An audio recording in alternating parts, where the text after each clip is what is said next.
Vale, pues bueno, vamos a empezar ya, si queréis. Y Sí. la gente que se vaya uniendo. Yo estaba comprando mi mail para que no haya recibido nadie que llegase tarde. Vale, pues bueno, voy a presentarte, Marco. Mm. Para los que no te conozcan, eres profesor titular de la Universidad de Islas Baleares, director del Máster Universitario en Administración de Empresas, subdirector del Laboratorio de Emprendeduría e Innovación Social, experto en nuevos paradigmas organizativos, gestión de calidad, habilidades directivas, dirección estratégica. Y sobre todo es autor de la teoría de gestión de unidad 3, de 3, de dirección en 3D, que trata de avanzar hacia un modelo empresarial más integral, consciente, humano y socialmente responsable. Ujú. Además, acabas de publicar un libro titulado 3D Management, en el que recoges un poco todos tus avances en esta teoría y todas las organizaciones que has ido visitando para ir componiéndola, ¿no? Efectivamente, sí. Es un poco. El libro es el resultado de pues, más de 15 años trabajando en estos temas y que, bueno, pues surgió un poco pues como resultado de un poco de mi insatisfacción con el modelo tradicional de dirección de empresas, yo como profesor, pues ver que mis valores no coincidían demasiado con el modelo tradicional y empezar a buscar otros modelos de gestionar la empresa, a ver si otro tipo de empresa era posible.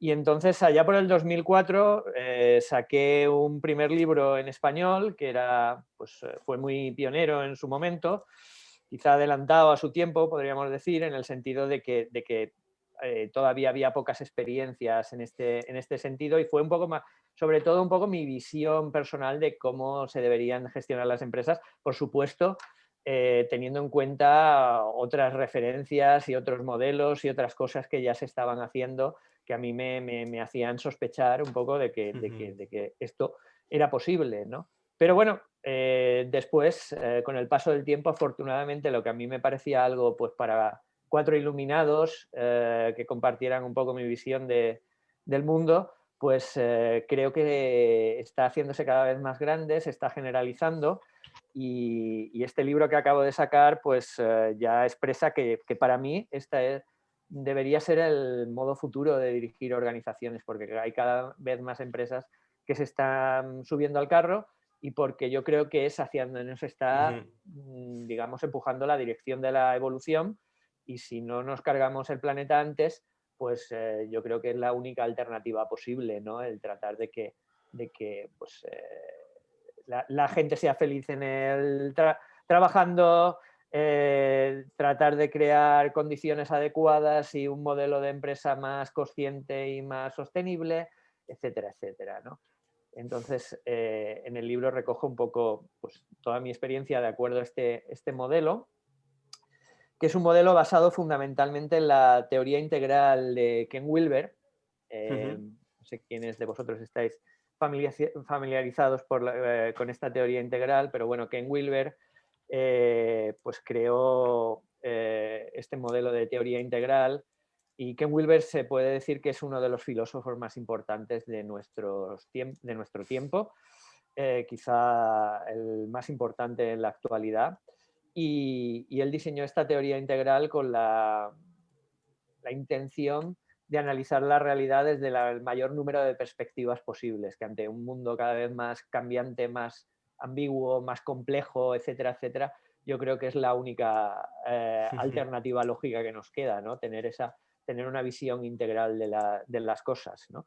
Y desde entonces pues se ha aplicado a todas las disciplinas del saber humano, de manera que hay pues, psicología integral, filosofía integral, educación integral, no sé, espiritualidad integral, y también hay modelos de dirección de empresa integral o management integral. Y Ujú. la mía, pues mi modelo, fue el primer modelo de management integral, ¿no?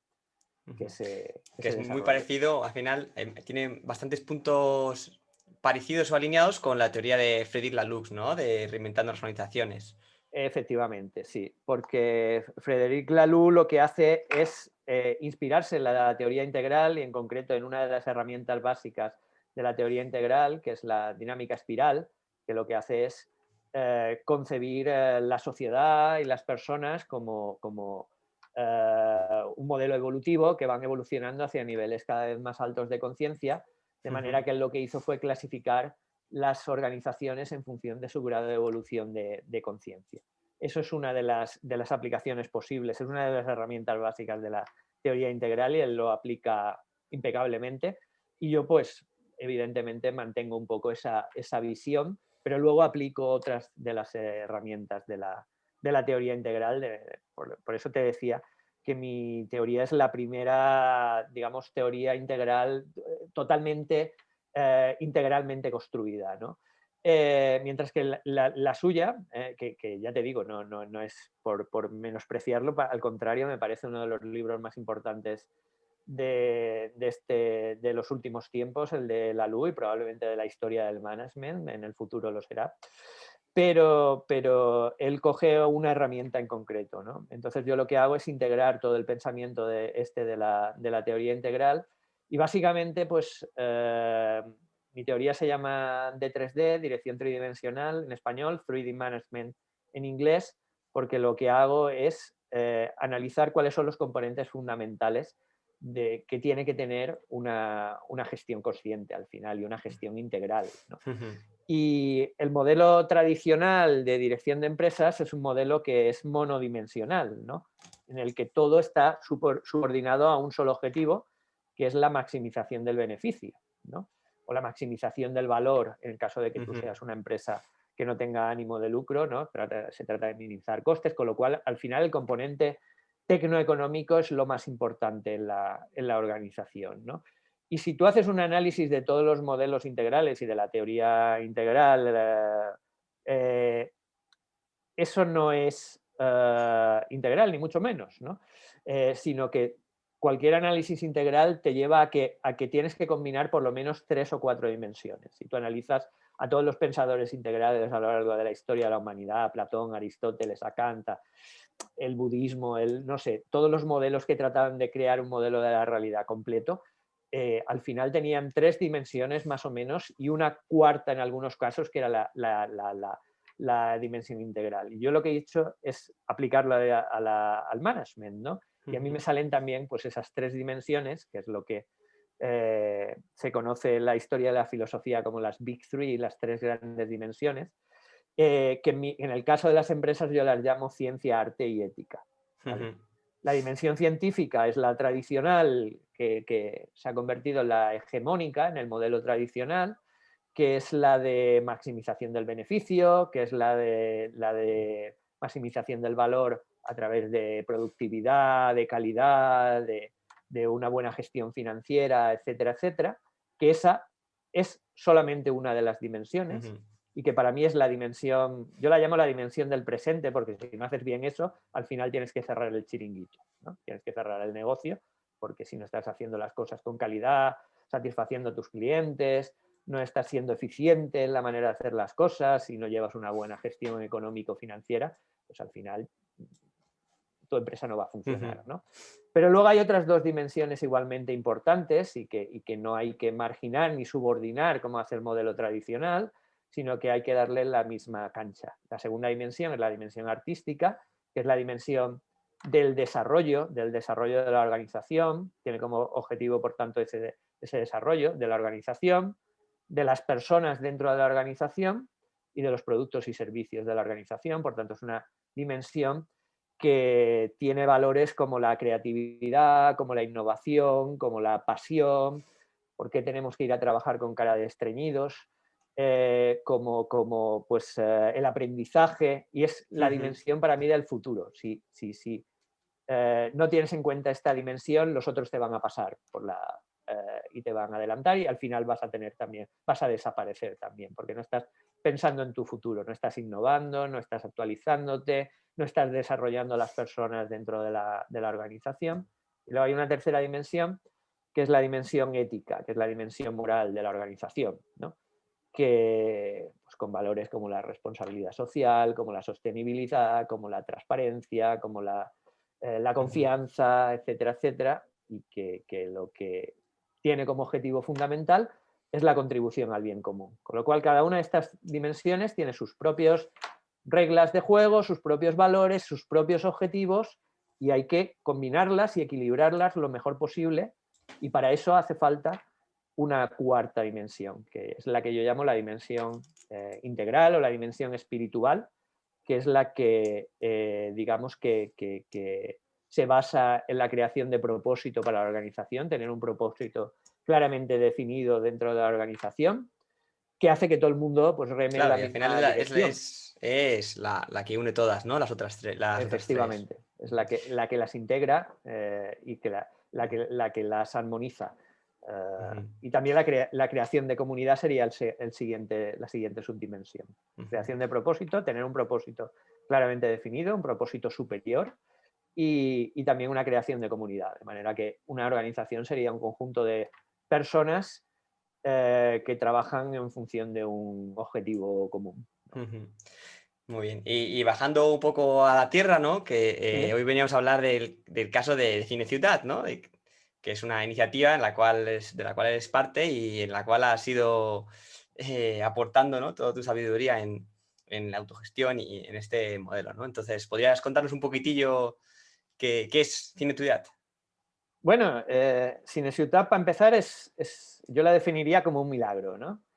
Es la palabra que creo que mejor recoge lo que es Cineciutat. Cineciutat, para los que no seáis de aquí de Mallorca, son unos cines pues que surgen un poco de las cenizas de los Renoir. Renoir es una cadena de cines española que, que tenía una filosofía y que sigue teniendo, porque aún quedan Renoir, pero que tiene una filosofía muy clara de cine en versión original y de poner un cine alternativo, independiente, ¿no? De cine de arte y ensayo para entendernos. Y entonces aquí en Mallorca había uno de estos cines Renoir y vino la crisis que empezó en el 2008, pues un dato bastante demoledor es que se llevó en una década unas 600 salas de cine en toda España. Esa crisis vino una especie de tormenta perfecta, podríamos decir, que fue la combinación de la crisis más después la subida del IVA por parte del gobierno de Rajoy y encima se le unió el componente de la digitalización, de que todos los cines hasta ese momento pues trabajaban con película física en 35 milímetros y de repente pues todas las distribuidoras ya empezaron a distribuir todos sus productos en digital y había que cambiar todos los proyectores a unos proyectores que se llaman DCP. Algunos cines todavía tienen algún Blu-ray y tal, pero fundamentalmente DCPs. Y claro, cada una de estas máquinas pues tiene un coste bastante considerable y entonces, bueno, eso hizo que los tres componentes unidos llevaran a esas 600 salas a desaparecer. Y aquí en Mallorca pasó esto. Pasó que Renoir, en su análisis, vio que tenía que cerrar la sala que tenía en Mallorca. De hecho, de salas Renoir yo creo que en España no sé si quedan 2 o 3, no estoy seguro ahora, pero cerró muchísimas de sus salas porque no podía aguantarlas. Y aquí ocurrió pues el primero de los milagros, que es que hubo un movimiento ciudadano, hay que tener en cuenta que era la época un poco del 15M y tal, y hubo un movimiento de Salvem Renoir, de salvemos el cine Renoir, y se creó y se autoorganizó un movimiento de personas que en un principio se juntaron, pero de una tacada, como unas 800 personas, que empezaron a dejar dinero en una cuenta corriente del impulsor que fue Pedro Barbadillo en ese momento, la persona que tuvo la idea, oye, ¿y por qué no tratamos de rescatar esto? Y en poquísimo tiempo, pues digamos que la gente se organizó y empezó a mandar dinero a su cuenta para que se salvara este cine. Y bueno, pues hablamos, yo enseguida me involucré porque yo una de mis facetas también es la de cineasta, hago películas y soy un apasionado del cine, soy miembro de la Asociación de Cineastas de aquí de Baleares, etcétera, etcétera, ¿no? Entonces siempre está muy involucrado en el proyecto. Y entonces se creó una asociación y nos quedamos con la sala, bueno, con el alquiler de la sala, nos quedamos con los proyectores, no nos servían de nada y empezamos a tratar de relanzar el cine. Y en estos momentos, pues seguimos siendo, pues ahora ya casi 9 años después, seguimos sobreviviendo, que ya es mucho, porque tened en cuenta que la programación que ponemos pues no es Fast and Furious, ni Frozen, ni Godzilla contra King Kong, sino que ponemos pues películas alternativas en versión original, cine de autor, etcétera, etcétera, con lo cual normalmente la gente pues no acude en masa. Y es una programación pues eso, alternativa y minoritaria, ¿no? Y Por a día el de hecho hoy, de estar vivos pues ya es un milagro, ¿no? a Teniendo día en de cuenta hoy, encima ¿cuántos la sois? crisis y demás. Ahora hemos encontrado una masa crítica de que nos movemos aquí, por lo visto en Mallorca, la gente que está dispuesta a pagar por esto son unas 1000 personas. Siempre estamos dentro del orden de las 1000, 1100 personas. Y Entre en la las 900 y organización, las 1100. ¿cuántas personas forman Cine Ciudad? ¿Y qué modelo de gobernanza tenéis? ¿Cómo os organizáis? Claro, es que la organización aquí es compleja porque, claro, es un cine operado por los socios, ¿no? Por tanto, es un modelo que inicialmente fue muy horizontal, ¿no? Pero que luego, bueno, pues empezó a dar sus problemas por los problemas de la horizontalidad y de los sistemas participativos. Y entonces fue ahí donde entró mi modelo, que pretende ser un modelo democrático y participativo y tal, pero en el siguiente escalón, que trata de salvar los problemas de este tipo de organizaciones, ¿no? que suelen ser, pues, que un sistema excesivamente democrático, o un sistema totalmente democrático, en el que todo el mundo, en que todo se decide por consenso, y está mal dicho, por tanto, un sistema totalmente democrático, porque nuestro sistema actual es totalmente democrático, pero un sistema basado en el consenso es un sistema poco eficiente en el sentido de que todo el mundo quiere decir la suya, ¿no? Y que los debates se eternizan y que la organización acaba siendo muy poco operativa, ¿no? Entonces, tuvimos ahí una crisis bastante grave en que hubo incluso pues un momento de miedo, de desaparición de nuevo, porque la gente que estaba al frente de la organización se quemó mucho, hubo divisiones, etcétera, etcétera, en el sentido de que el cine era bastante inoperativo en este sentido, ¿no? de que todas las decisiones se eternizaban, nunca había una decisión definitiva, Sí, bueno, etcétera, sí, lo etcétera. típico que se escucha, ¿no? Al final que ocurre a menudo en las organizaciones como sistemas parlamentarios, digamos, ¿no? Todo el Efectivamente, sí. mundo democráticos, perdón. Sí, y entonces, bueno, pues lo que allí había, se generaron unas nuevas elecciones y el presidente actual, Javier Pachón, pues conocía mi modelo y me dijo, yo creo que este modelo, porque ya además yo lo había comentado muchas veces en asambleas y tal, había dicho, es que hay otra manera de hacer las cosas que es más ágil y podemos mantener nuestra filosofía y nuestro modelo digamos, de empresa sin, por tanto, atentar con nuestros valores, manteniendo los mismos principios, pero siendo mucho más eficientes y mucho más orientados a la acción, mucho más ágiles, ¿no? En Cinesuitat yo he vivido algunos momentos míticos de declaraciones que muchas veces pues, parecen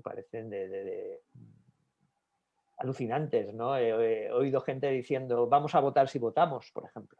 O sea, llegábamos a estos extremos, ¿no? De vamos a votar si hacemos una votación, ¿no? O sea, era ya un nivel de ineficiencia ya demasiado alto, ¿no? Y que luego, pues, lo típico de que mucha gente siempre se fija en el 10% malo que tiene una idea en lugar de en el 90% bueno, y siempre había miedo de echar adelante una idea y entonces se decidió implantar el modelo de 3D que sigue pues otra filosofía, esta filosofía Thiel que tú dices de la luz y demás, ¿no? Y que, bueno, pues en cuanto a su definición fundamental, va muy en sintonía, yo creo que es útil para cualquier tipo de organizaciones y de hecho en mi libro hablo de más de 60 organizaciones que pues, son acordes un poco a esta filosofía, pero para Cineciutat va como anillo al dedo, o sea, ese triunvirato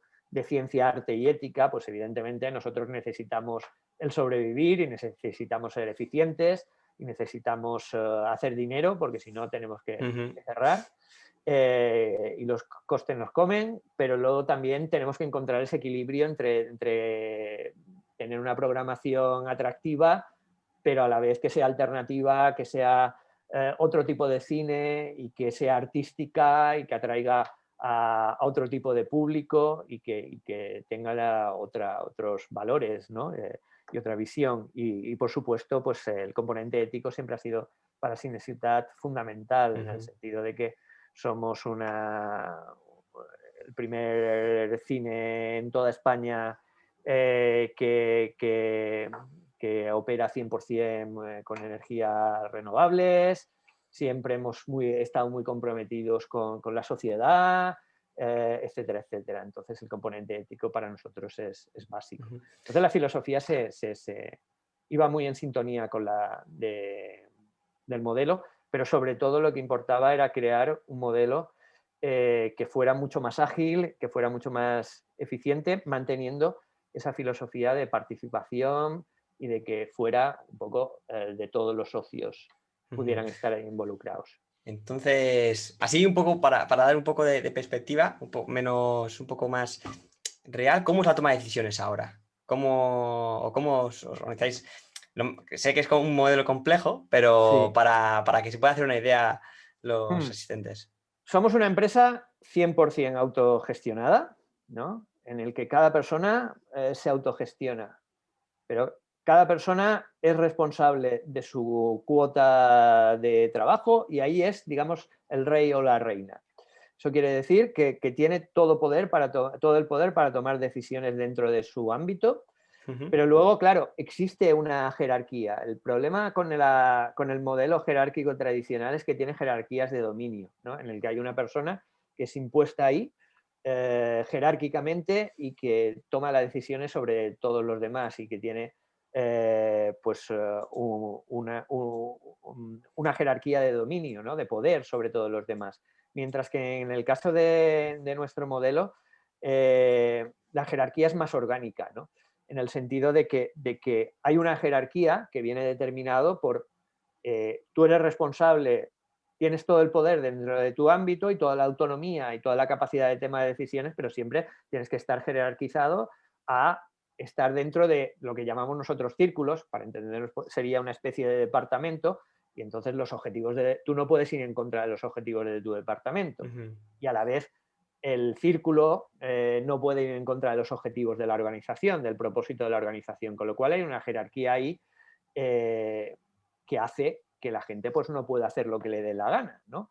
Pero sí que tú tienes ahí absoluta libertad dentro de estas reglas del juego para tomar todas las decisiones que tú quieres. Entonces, la estructura organizativa es una estructura basada en círculos, que son estructuras, digamos, más o menos permanentes. Hay círculos que son absolutamente permanentes, yo que sé, el círculo de programación, que es el que crea la programación de Cineciutat, el círculo de educativas, que hace toda la programación de educativas de la organización, el círculo de comunicación. Hay unos círculos que serían como los antiguos departamentos y luego hay círculos que se van creando y en función de necesidades. Por tanto, es una estructura muy orgánica, ¿no? Yo que sé, queremos hacer la fiesta del 5º aniversario de Cineciutat, pues se crea un grupo de gente que se autoorganiza y organiza esta feria.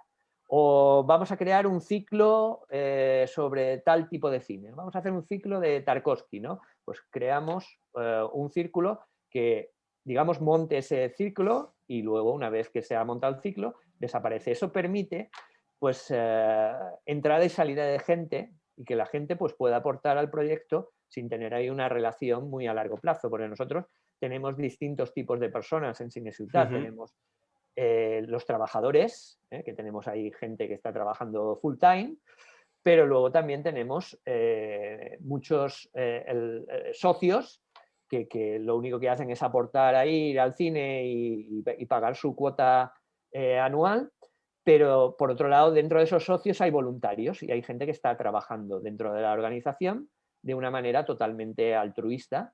Y ellos se integran en los círculos. Algunos, digamos, tienen una involucración mucho más estable, ¿no? Y a largo plazo, y están ahí desde el principio, o llevan muchos años, y hay otros que a lo mejor, pues para una cosa determinada, pues hacen esto que les apetece, y cualquier persona puede ir con una idea. O sea, es una organización muy orientada a la acción, que era algo que queríamos promover, O ¿no? sea, Ese los círculos inmovilismo que son teníamos en el pasado. Los círculos son capaces de tomar decisiones, ¿no? Cada uno Absolutamente. es Cada- responsable de su dominio totalmente. Sí, ahí la toma de decisiones, cómo se realiza, hay unas reglas para la toma de decisiones, pero tú en principio eres totalmente responsable, digamos, del dominio que tú tienes, ¿no? Tanto en tu trabajo como dentro de un círculo determinado. Eso significa que básicamente nosotros, cualquier decisión que se tiene que tomar, digamos que hay 3 reglas que se tienen que cumplir para que esa idea, por ejemplo, que a ti se te ocurra, tú vienes con una idea, oye, a mí me gustaría hacer esto, ¿vale? La respuesta en principio es hazlo, ¿sabes? O sea, no es ven y dame la idea y nosotros la hacemos, porque a nosotros uno de los problemas de Cinesuitat es que tenemos mucho cerebro y poco músculo. O sea, ideas tenemos millones, pero nos falta capacidad porque somos una organización muy pequeña y tal, ¿no? Entonces, de ideas vamos sobrados, no necesitamos ideas. Pero si tú vienes con una idea, a ti te vamos a dar todas las facilidades para que esa idea la implementes. Si tú tienes la voluntad de ponerla. Y ahí se crea un mecanismo de liderazgo de nuevo orgánico, ¿no? Tú eres el propietario de esa idea y tú te conviertes en crear un microproyecto para llevar esa idea a buen término. A partir de ahí, para que esa idea se apruebe, ¿no? Y se te dé la carta verde para que tú pongas en marcha esa idea, hay que cumplir con 3 reglas. En primer lugar, que sea conforme al propósito de la organización. No puedes ir en contra del propósito de la organización. Si a mí me dijeras, es que quiero hacer un ciclo de, yo qué sé, pues de Fast and Furious, poner todas las películas de Fast and Furious en español, porque en otro idioma no funciona. Pues te diríamos, eso va en contra de nuestro propósito. Claro, al Como final de la visión, organización. ¿no? Sí. Sí, eso es ser siempre muy conscientes de nuestro propósito. Luego, no entrar en el ámbito de otra persona, porque hemos dicho que cada persona es soberana de su propio ámbito de trabajo, con lo cual, yo qué sé, pues montar un ciclo pues es del área de programación, y si ellos pensaran que en ese círculo que esa idea no es buena o que en este momento no se ajusta, etcétera, etcétera, ellos tienen un poco el derecho de veto, pero si a ellos les parece bien, pues te pueden decir, pues adelante, móntalo y te apoyamos, o lo montas tú solo, o te creas un equipo, o lo que sea, ¿no? Y luego, evidentemente, la viabilidad económica y financiera, pues es algo que evidentemente pues siempre vamos pillados de recursos económicos, con lo cual eso hay que tenerlo en cuenta, ¿no?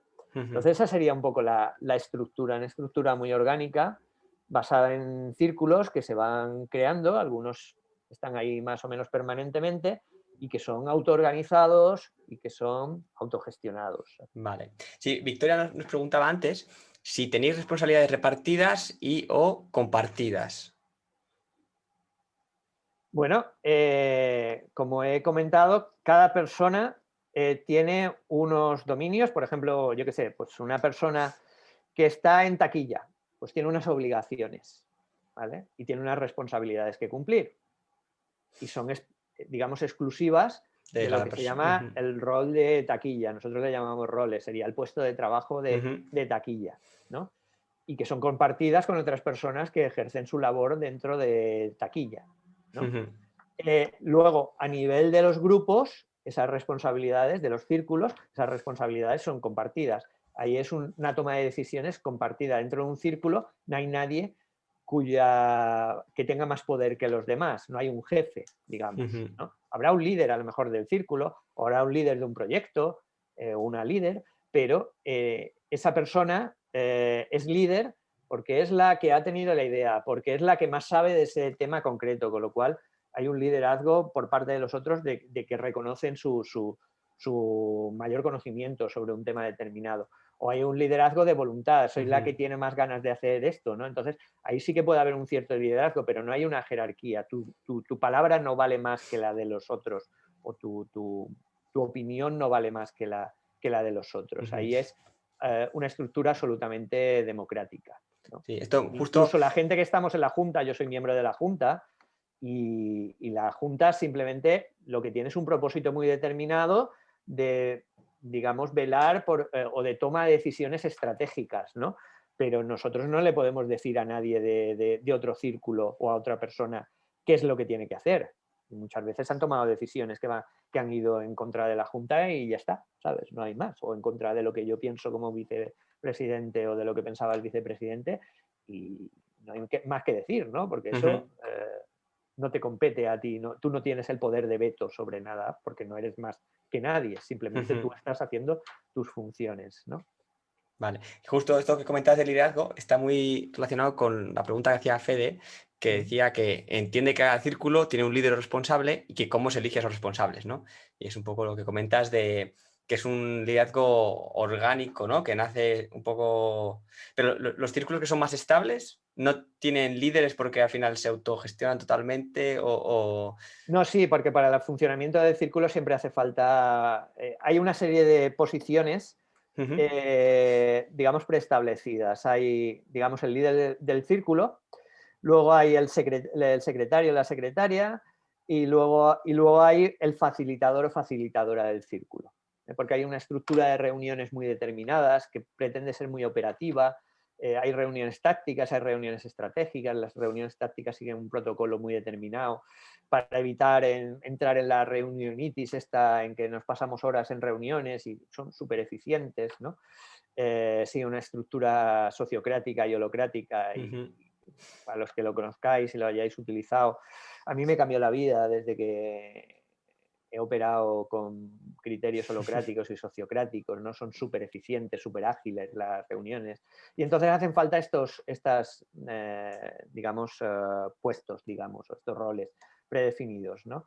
Entonces, la persona que es la líder del grupo, pues no significa que sea la que manda, pero sí significa que es un poco la representante del grupo ante los otros grupos, ante los otros círculos, la persona que tiene más peso en ese grupo porque ha iniciado el círculo, por ejemplo, puede ser que se cree un círculo y que haya un iniciador de ese círculo, y normalmente ese iniciador o iniciadora es la persona que suele asumir el liderazgo, pero simplemente porque es una idea suya, ¿no? Entonces,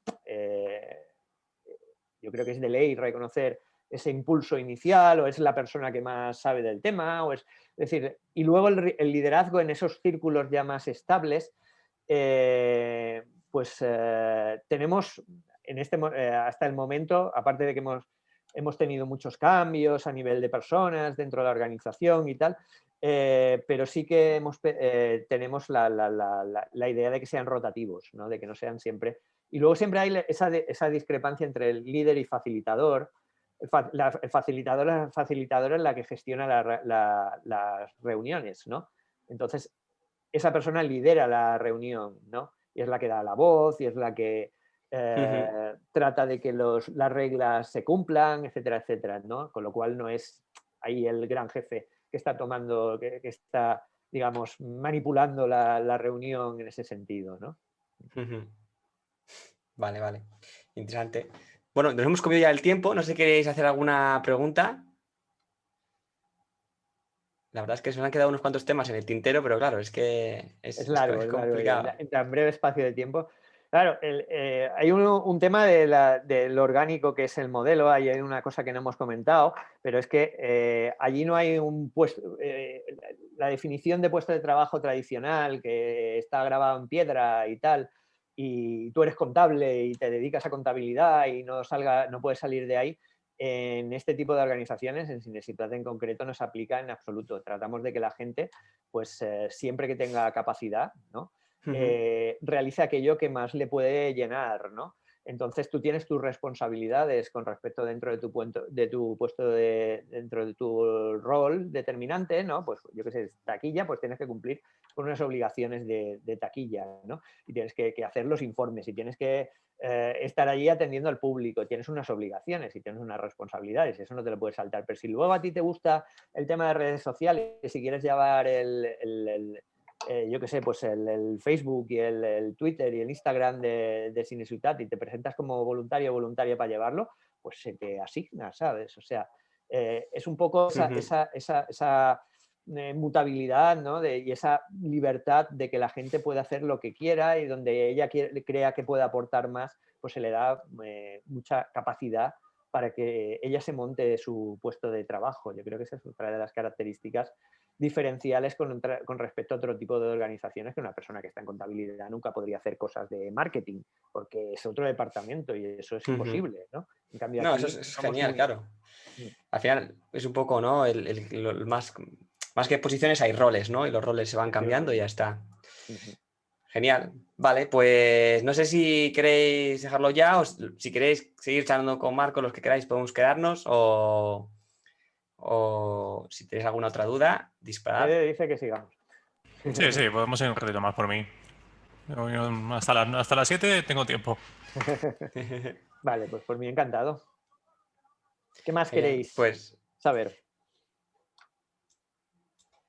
yo tenía una pregunta más por aquí y es que al final una de las cosas que suelen surgir cuando hablas con personas de implantar la autogestión en empresas Sí. es ¿y qué ocurre cuando tienes perfiles que pues, o hay falta de iniciativa o la gente no asume responsabilidades o quizá hay un exceso de paternalismo en algún momento por las personas que previamente eran los líderes, digamos? ¿Os habéis enfrentado a estos casos? Sí, por supuesto. Yo creo que eso es imposible de evitarlo, ¿no? Porque hay un cambio de un modelo antiguo a un modelo nuevo. Es como si cambias de corriente alterna a corriente continua. Y entonces es un cambio radical y entonces siempre hay los vicios del pasado y los dos vicios fundamentales son esos. La gente que tenía poder en el pasado, la tendencia a no soltar suficiente o a tratar de a la mínima de que la cosa no funciona bien, pues tratar de tomar las decisiones y tal, o cuando una persona no cumple con sus responsabilidades suficientemente, tratarla de llamar a la jerarquía, etcétera, etcétera. Ese es el primer problema y el segundo también la falta de iniciativa por parte de la gente que está acostumbrada a trabajar en un entorno pues más sumiso, y en el que no se escuchan tanto sus ideas y tal. Y entonces eso siempre es un cambio que tiene que ser gradual, pero que hay que enfatizar mucho ese tema de cambio cultural y sobre todo hay que ser muy radical de decir, no puedes hacer una transición de un modelo a otro, es decir, vamos a hacerlo poco a poco, lo haces de golpe o no lo haces de golpe, no puedes cambiar siguiendo la analogía de corriente alterna a corriente continua en tu casa, porque si no, progresivamente, porque te saltan los plomos cada 2 por 3, ¿no? Aquello revienta. Entonces tienes que hacer el cambio radical, ¿no? Y afianzar a la gente de que este es el nuevo modelo y tratar de que se mantengan estas reglas y tratar de empoderar a la gente. Y eso es a base de que ellos vean que esto va en serio y de que se confía en ellos. Y luego, claro, de nuevo, cada persona es un mundo, ¿no? Entonces hay personas que son más dadas a tomar iniciativas y hay otras que son menos dadas a tomar iniciativas. Y eso no hay que forzarlo, ¿no? Es decir, por eso tiene que haber un cierto liderazgo, repito, orgánico. Hay gente que va a querer tomar iniciativas y que va a querer asumir proyectos y hay otra gente que va a querer asumir un rol más secundario, ¿no? Con lo cual, pues yo creo que es imposible. O sea, la vida y la naturaleza está organizada por jerarquías y tienen que crearse esas jerarquías orgánicas, pero hay que crear las posibilidades para que todo el mundo pueda alcanzar su máxima expresión y pueda asumir todas las responsabilidades que quiera. Y dentro de lo que es su propio puesto de trabajo, la gente suele responder muy bien, ¿no? Otra cosa es que hay que forzarles un poquito más o hay que estar ahí apoyándoles para que luego cojan otros ámbitos Pero y tal, por lo ¿no? general se da, ¿no? Esta transformación. Sí se da, sí. Sí, mi experiencia es que sí. Luego ya te digo, ahí depende un poco de personalidades. Hay gente que siempre está con la cabeza en ebullición y planteando cosas nuevas y queriendo hacer cosas nuevas y aportando y tal. Y hay otra gente que es más tranquila y que pues quiere hacer su trabajo y no salirse tanto de ahí, ¿no? Entonces hay que permitir que cada persona se encuentre cómoda, sabiendo que todos tienen la posibilidad. Y sobre todo esta flexibilidad que tenemos de que cada persona puede aportar con lo que a ella más le gusta, ¿no?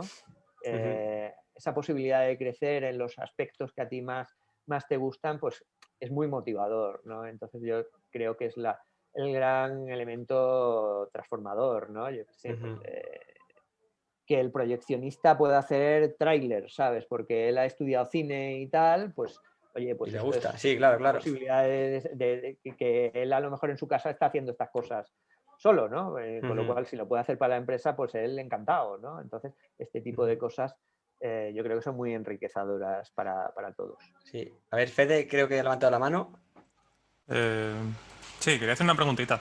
Sí. ¿Cómo consigues hacer las reuniones eficientes? Porque a veces también tenemos problemas con eso. También Ajá. tenemos autogestión nosotros, o intentamos tener autogestión, y nos ha pasado a veces eso, que reunionitis y pues, se nos hace un poco eficientes a veces. Entonces, ¿qué modelo o qué trucos nos puedes dar para esto? Bueno, lo primero, estructura, tener una estructura muy clara de la reunión. Es decir, en la reunión no se puede hablar del sexo de los ángeles. Ya que estamos aquí, vamos a hablar de esto, ¿no?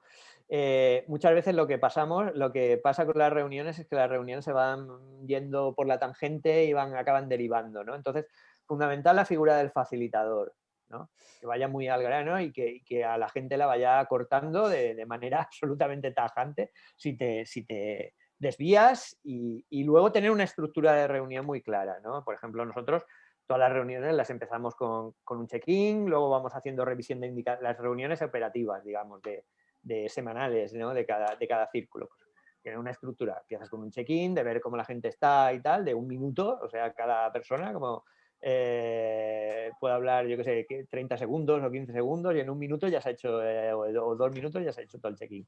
Luego hay revisión de indicadores, de ver cómo estamos en las distintas cosas que es magnitudes que tenemos que revisar, como hemos estado en taquilla esta semana, como yo qué sé, pues revisar todos los indicadores de todas y cada una de las personas, revisión de proyectos, cómo estamos en los distintos proyectos que estamos llevando en marcha.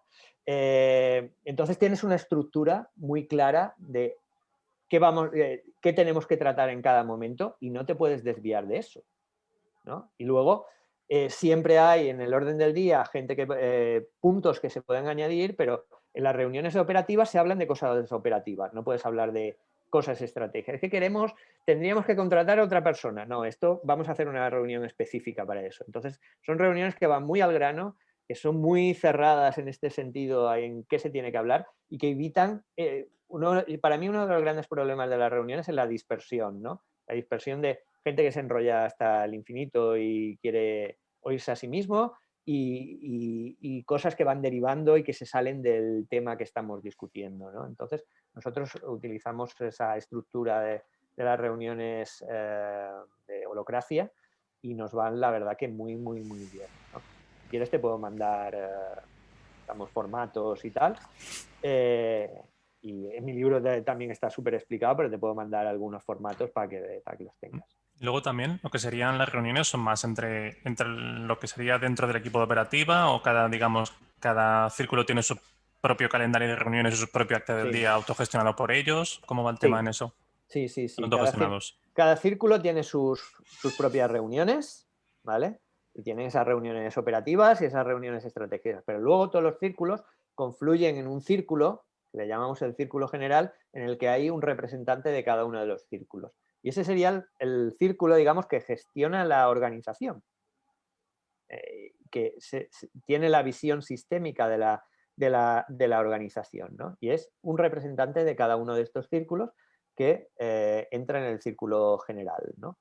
La organización no la gestiona la Junta.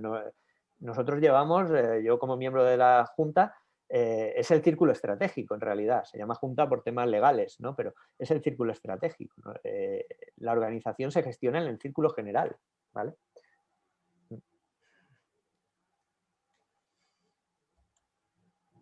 Vale. ¿Tenéis alguna duda por ahí? En todo caso, una última duda si queréis y ya, Sí. y ya me callo. No, hombre, Eh, para eso estás. ¿Cómo Pregunta lo que... consigues, sí, perdón. ¿Cómo consigues alinear o bueno, todo el mundo es consciente de los objetivos de Cine Ciudad? Porque siempre dices que si hay algo que hacen en contra de lo que serían los objetivos o lo que sea, pues se dice, no, no se puede poner Fast and Furious o no se puede poner Frozen. Sí. Entonces, Frozen no la ponemos porque no nos deja Disney. Que somos muy pequeños para ellos. Si no la pondríamos, pero en inglés. Ah, mira. Pues digamos que la idea es que todo el mundo es consciente de los objetivos, de la misión, de la visión, de los valores, de lo que se puede hacer y de lo que no. O cómo se hace para que la gente vea los principios y valores de Cine Ciudad. Sí, por supuesto. Ahí, para empezar, somos una organización pequeña, con lo cual todo el mundo sabe cómo funciona todo. Pero si fuéramos una organización más grande, es fundamental que la gente conozca bien la filosofía de la organización y que haya ahí una buena gestión cultural, ¿no? De que la gente conozca cuál es el propósito de la organización, cuál es la visión, cuáles son los valores, etcétera, etcétera. Eso es algo fundamental en este tipo de organizaciones. Sin eso no puedes funcionar adecuadamente. Por tanto, en Cine Ciudad todo el mundo conoce perfectamente el propósito de la organización, ¿no? Que además hicimos un ejercicio participativo para desarrollar ese propósito, ¿no? Teniendo en cuenta que va más allá de ese, porque ahora estamos en un momento de cambio fundamental, ¿no? En todo el mundo, ¿no? Pero para los cines también, ¿no? O sea, otro de los factores con los que entramos fue con la competencia de las plataformas, ¿no? Entonces, cada vez yo soy cinéfilo de toda la vida y para mí el cine es una forma de socializar y la gente de mi generación pues quedábamos para ir al cine, pero ahora la gente joven cada vez menos hace este tipo de cosas, ¿no? Pues porque ya el cine es algo mucho más asequible y lo pueden coger en el móvil y a mí me parece una barbaridad verlo por el móvil, pero hay gente que lo ve, ¿no? Y entonces, bueno, pues ahí está, ¿sabes? Con lo cual no podemos ir contra esta... Y teníamos que definir cuál es nuestro propósito y entonces eso yo creo que es lo que nos va a hacer competitivos en el futuro y entonces nosotros en la declaración de nuestra misión es un poco de que somos más que un cine, ¿no? Y tratamos de ofrecer formas alternativas de crear, yo que sé, conciertos, de nuevas experiencias, eventos, ¿no? Traer directores, salirnos incluso de sesiones de gaming. Tratamos de hacer cosas muy innovadoras y muy distintas porque en nuestro propósito está que somos más que un cine, somos un espacio cultural, somos un espacio que nosotros decimos para soñar y para crear, ¿no? Y que somos parte de la comunidad y queremos estar imbricados ahí en la comunidad, ¿no? Y entonces eso nos ayudó, fue un proceso participativo con todos los socios de definir nuestro propósito y de definir pues qué tipo de programación y qué tipo de cosas le gustaría ver en Cine Ciudad. Todo se hace de una manera muy participativa en Cine Ciudad. Yo creo que es uno de los hechos diferenciales. Que no es que nosotros en la Junta salgamos ahí y vengamos como Moisés con las tablas de la ley y dejamos, hemos tenido una visión y esto es lo que vamos a hacer con Cine Ciudad en el futuro, ¿no? Pues podemos tener nuestras visiones, pero luego lo consultamos con la gente y hacemos que todo el mundo intervenga en ese proceso de definición de visión.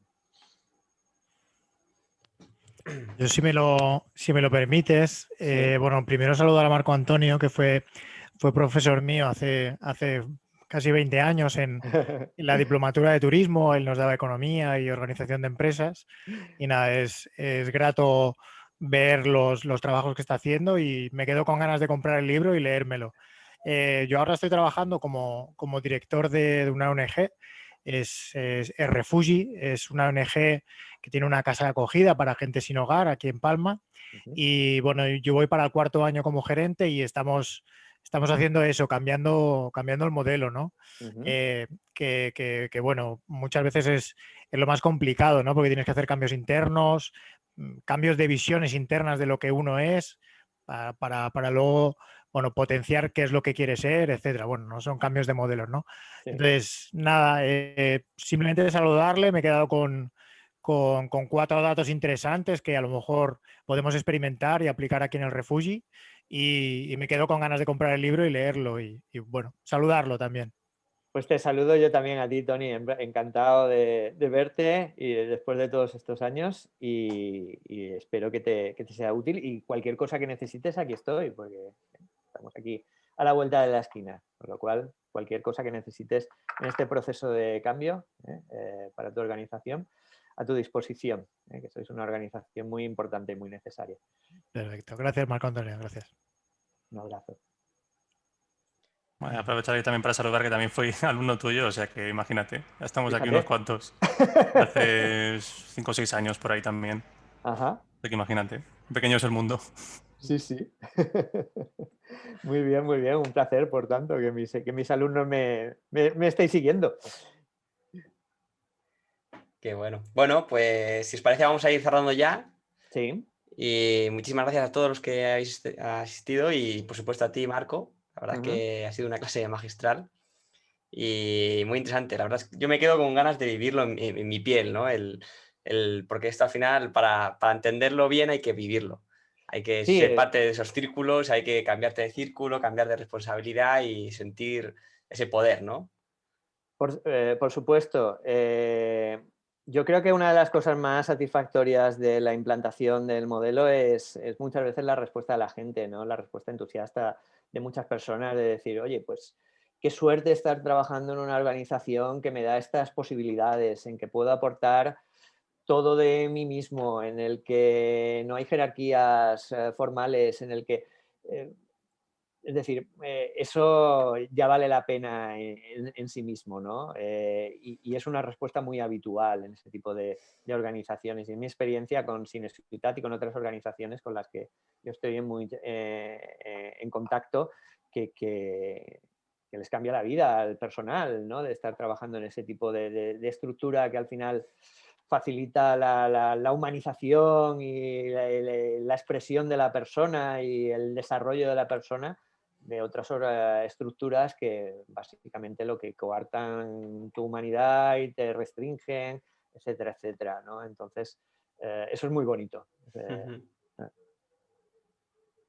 Y es una de las razones por las que entramos en todo esto, ¿no? Y yo creo que es a lo que tenemos que aspirar. Entonces todos dentro de nuestro ámbito tenemos que aportar nuestro granito de arena en aras de ese cambio, y las buenas noticias es que cada vez hay más organizaciones que se están subiendo a este carro, que algunas, bueno, como tú ya perfectamente sabes, son ya muy grandes y muy importantes, ¿no? Entonces no solo son esas organizaciones pequeñas que vienen de un visionario y tal, sino que ya hay organizaciones importantes y grandes que se han dado cuenta de que es mucho mejor funcionar con el otro modelo, incluso desde un punto de vista egoísta, ¿no? No solo por el convencimiento de que esto es mejor para las personas y es mejor para la sociedad y el planeta Para el puro negocio al final, ¿no? Para el propio negocio, ¿no? Entonces yo creo que eso es importante. Vale, pues nada, muchísimas gracias a todos y espero que nos veamos las caras otra vez pronto. Muchísimas gracias, un placer de haber estado con todos vosotros y vosotras y a vuestra disposición. Gracias a ti, Marco. Gracias, chao. Hasta luego. Gracias.